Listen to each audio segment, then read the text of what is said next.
Ako si Hershey Kuya Roms. Sa ngayon, nasa 35 years old na ako. Mayroon na ring sariling pamilya. Simulan ko na ang kwento ko. Bunso ako sa 4 na magkapatid. Puro lalaki ang mga kapatid ko.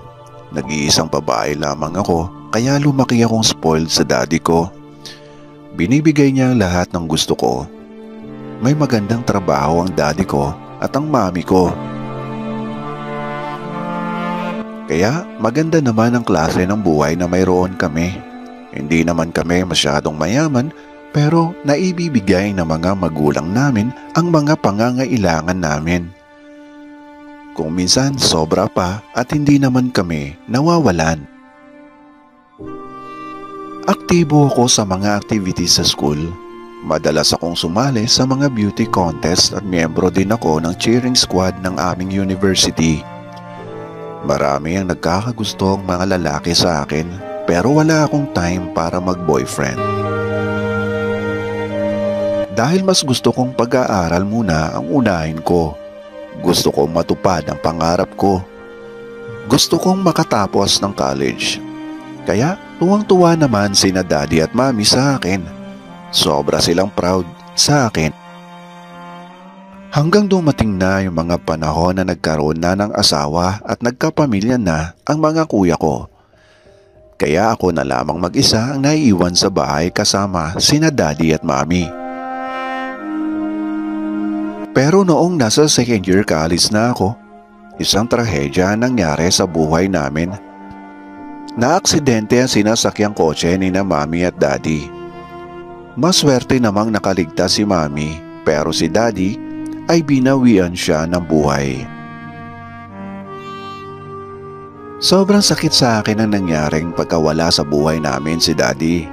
Pero ganun pa man, kailangan naming tanggapin ang katotohanan. Kailangan naming magpatuloy ni mami sa buhay. Unti-unti naman kaming nakamove on sa pagkawala ni daddy sa buhay namin. Natanggap din namin ang mga nangyari. 2 taon ang nakalipas, nasa 4th year college na ako noon.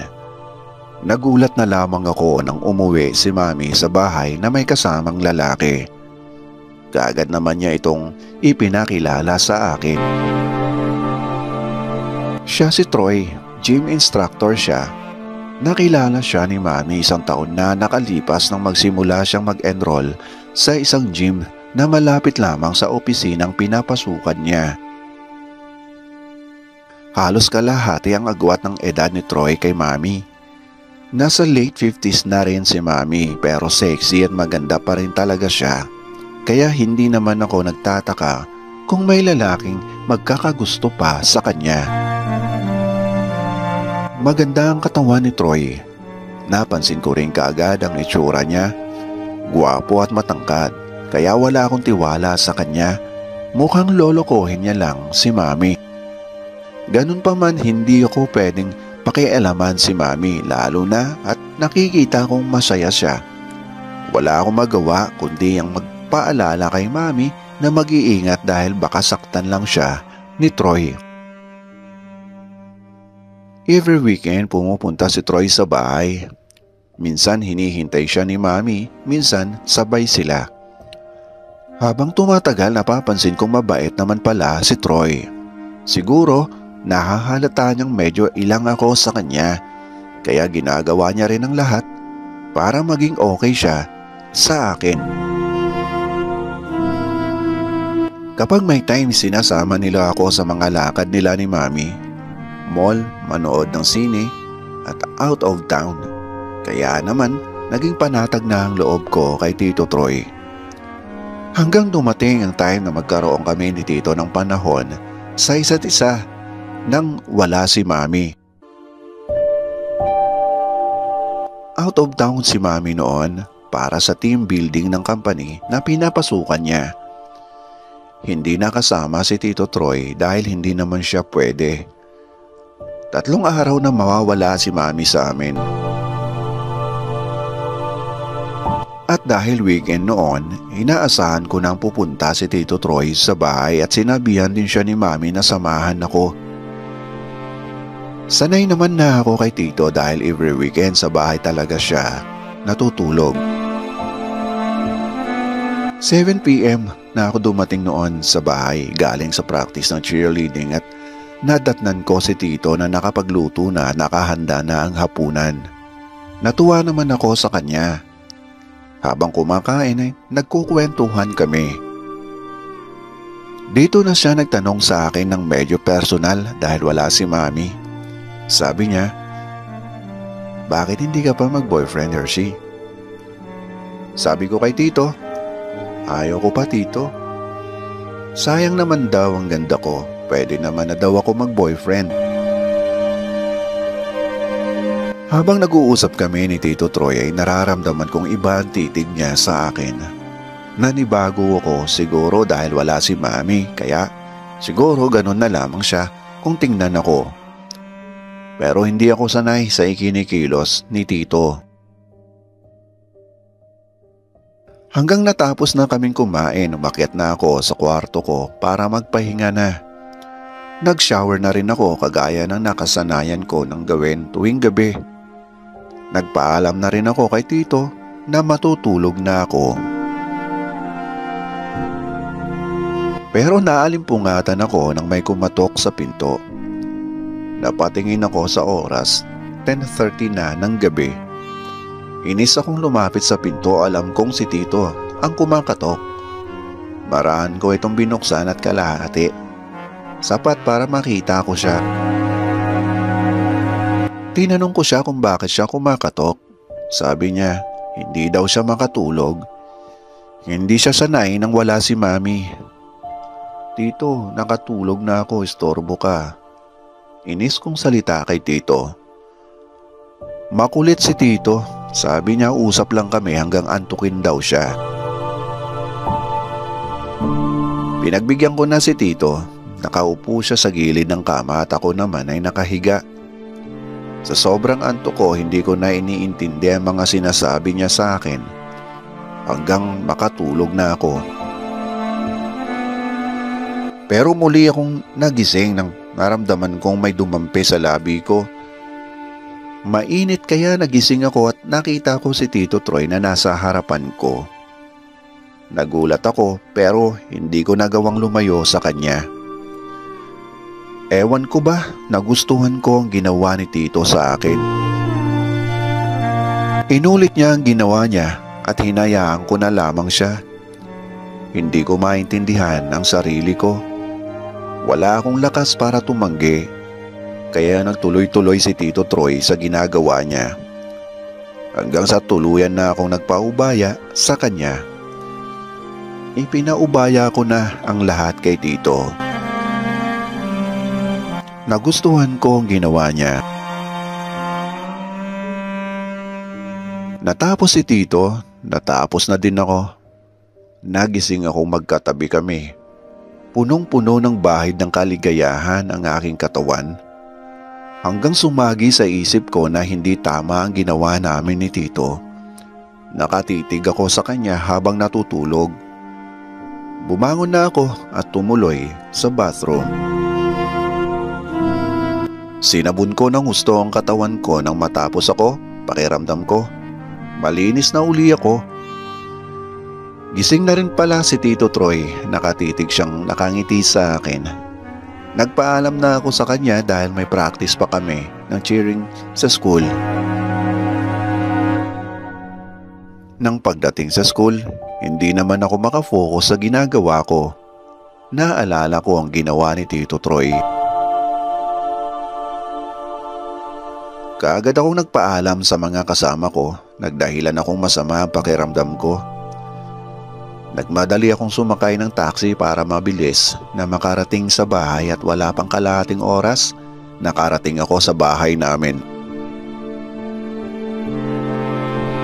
Pero wala si Tito.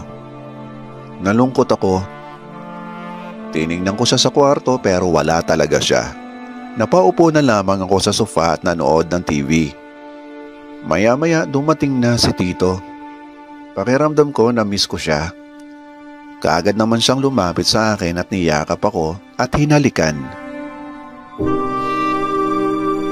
Para akong alipin ni Tito, sumunod ako sa kanya nang hawakan niya ako sa kamay at hinila papaakyat sa kwarto.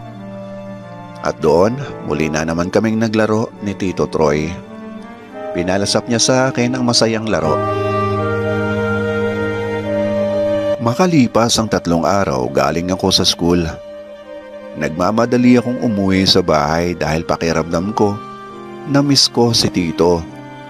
Ini-imagine kong naghihintay siya sa akin. Sasalubungin niya ako ng mahigpit niyang yakap at matamis niyang mga halik.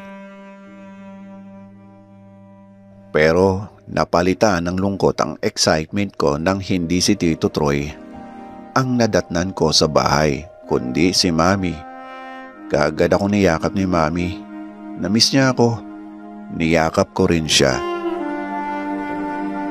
Nakaramdam ako ng hiya sa sarili ko nang maalalang may ginagawa kami ni Tito nang hindi niya alam. Iniisip ko na paano na lang kung malaman niya ang lahat.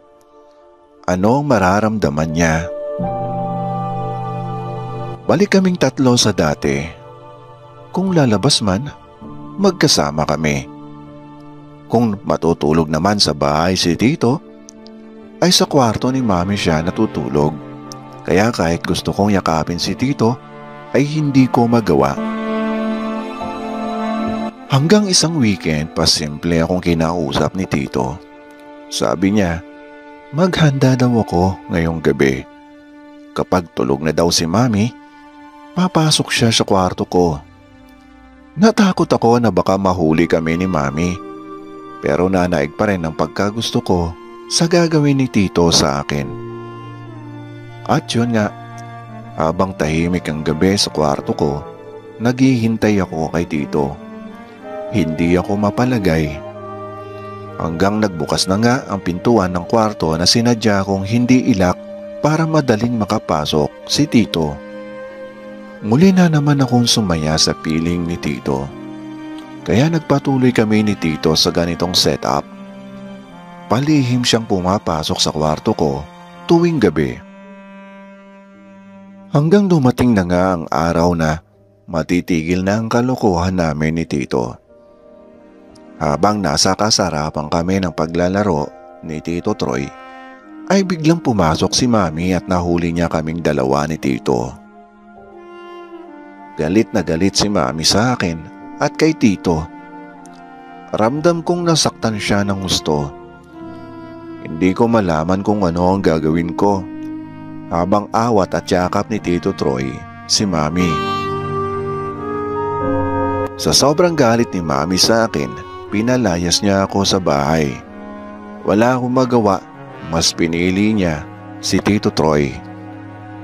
Para makaiwas na rin sa kahihiyan, umalis na lamang ako ng bahay. Tumira ako sa Maynila sa tiyahin ko na kapatid ni Daddy. Isinakripisyo ko ang aking pag-aaral. Tumigil ako. Malugod naman akong tinanggap ng tita ko na kapatid ni Daddy. At dito nga ay naghanap ako ng trabaho. Nasa ibang bansa ang asawa ni tita. May anak sila na nag-iisang lalaki, si Ariel, na halos kaedad ko lang din at nagtatrabaho na rin. Hindi ko sinabi sa kanila ang totoong dahilan kung bakit ako nagpunta sa kanila. Sinabi ko na lang na pinatigil na ako ni Mami sa pag-aaral ko. Nakahanap naman agad ako ng trabaho. Pinilit kong kinalimutan ang nangyari sa amin ng mami ko at ng boyfriend niya. Hanggang makilala ko ang mga kaibigan ng pinsan kong lalaki na si Ariel. Sina Armando at Archie.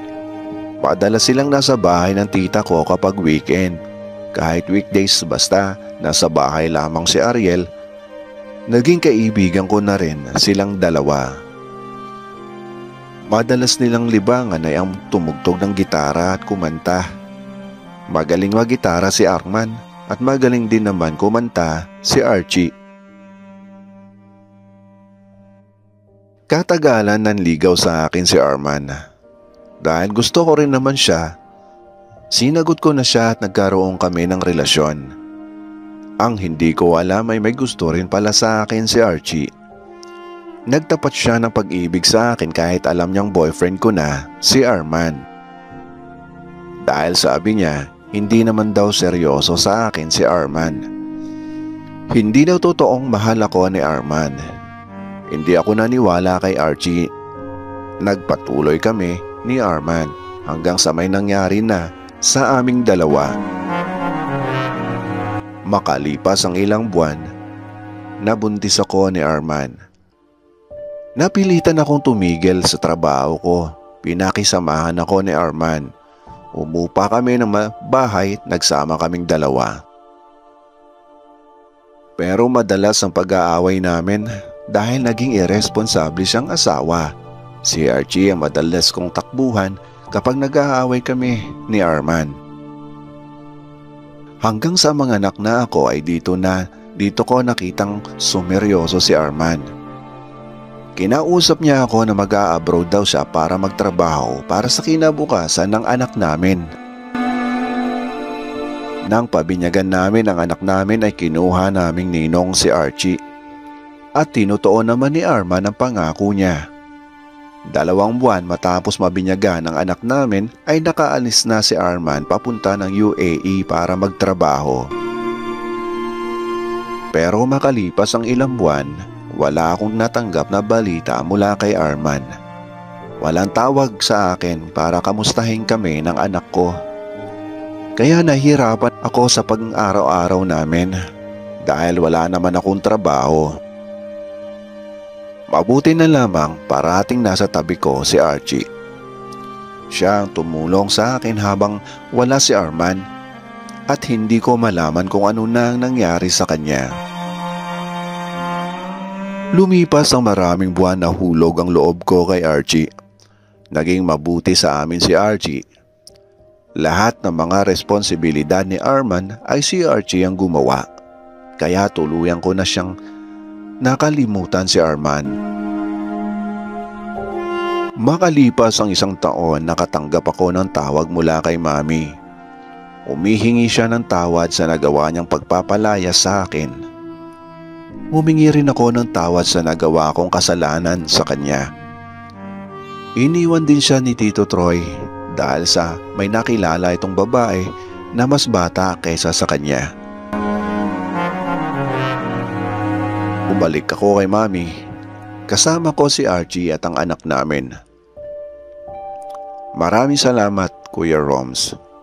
Hershey.